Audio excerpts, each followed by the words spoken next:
Prabhupada, who's Krishna? Krishna is a historical personality, but he is the Supreme Personality of God.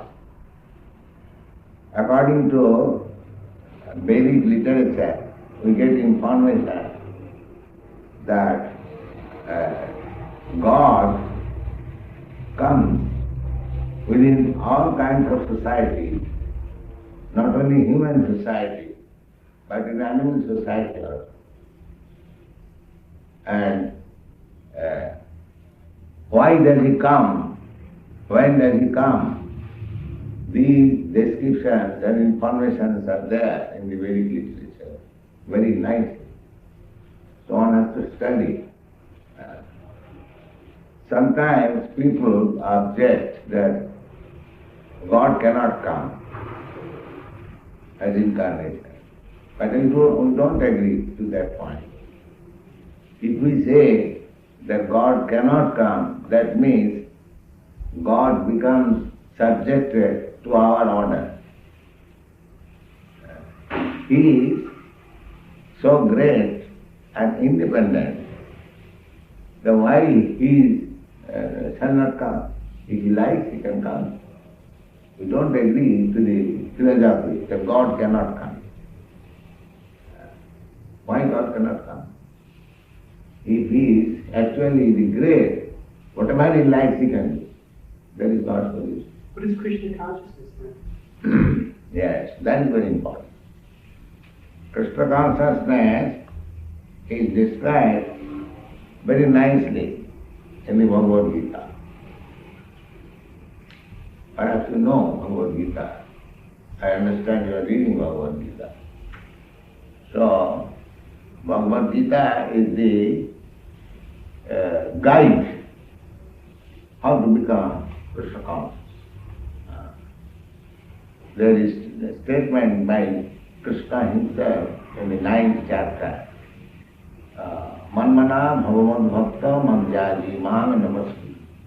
Manmana, just always think of me,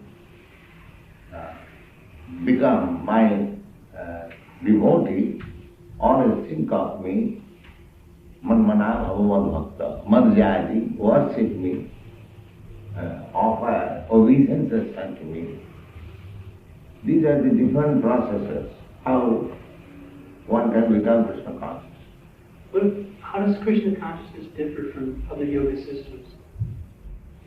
Yoga system is also Krishna consciousness. But the modern yoga system is a different manufacture of the latest atheist class, and they meditate upon something impersonal, void. That is very difficult. You cannot concentrate your mind on something void.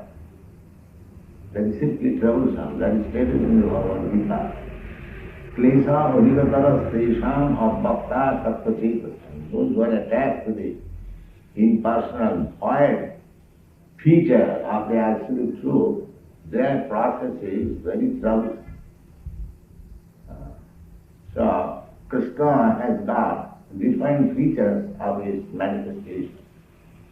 The first feature is impersonal. The second feature is localized. And the third feature is localized by the Supreme. So, generally, the yogis, they try to concentrate on the impersonality. Actually, they should have concentrated on the localized feature. The localized feature is called Parama, and the impersonal feature is called Brahma, and the personal feature is called Bhagavan. That is explained very nicely in Srimad Bhagavatam. The absolute truth is one. And personal and localized, the thing is one. but according to a different vision. In the beginning, it is impersonal, further advanced, it is localized, and further advanced, it is personal.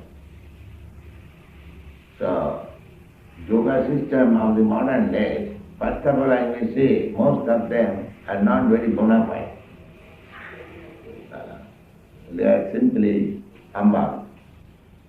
Actual yoga system, Ashtanga Yoga, 8 different stages of practicing yoga is not possible at the present day. What is the relationship between Christ and Krishna? And that is very simple to understand. Christ represented himself as Son of God, so we have no objection. That's the thing, the Son of God. In the Bible, the Lord Christ said that the only way to worship God is through me.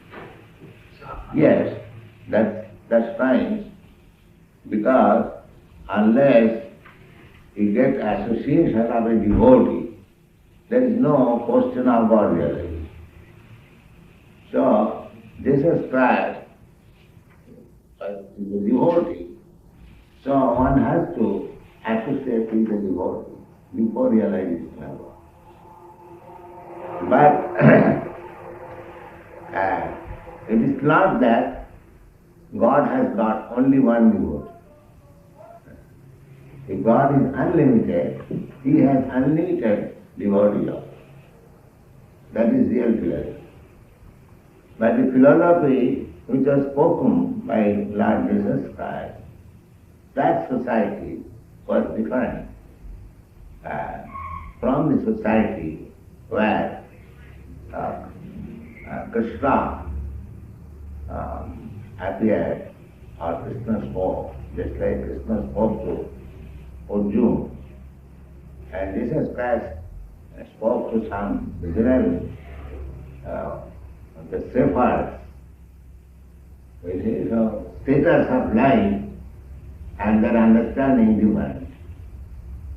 The representative of God speaks according to the circumstances, according to the country. So it was good for the people at that time. They should have concentrated through Jesus Christ. Is this Krishna consciousness sectarian? Can anyone take it up? Can Christians take it up? Can Muslims take it up? Yes, you can see practically all our students here in Western countries, they are mostly coming from Christian group, Jewish group, and there are many Mohammedans also, and this Negro, all kinds of, everyone is welcome. That is stated in the Bhagavad Gita. Although materially there is gradation of first class, second class, third class, human society, but Krishna is saying that anyone, man hi path of the past, anyone who takes proper shelter of me. This is very important thing. Proper shelter means to take shelter of Krishna. But in the physically absence of Krishna, one has to take shelter of Krishna's real representation. Then anyone will understand this Krishna philosophy and he will be elevated to the highest platform or understanding. Rolling. With what authority do you teach this Krishna consciousness? I told you, Bhagavad Gita is authority. Just like when you go to the law court, you speak on the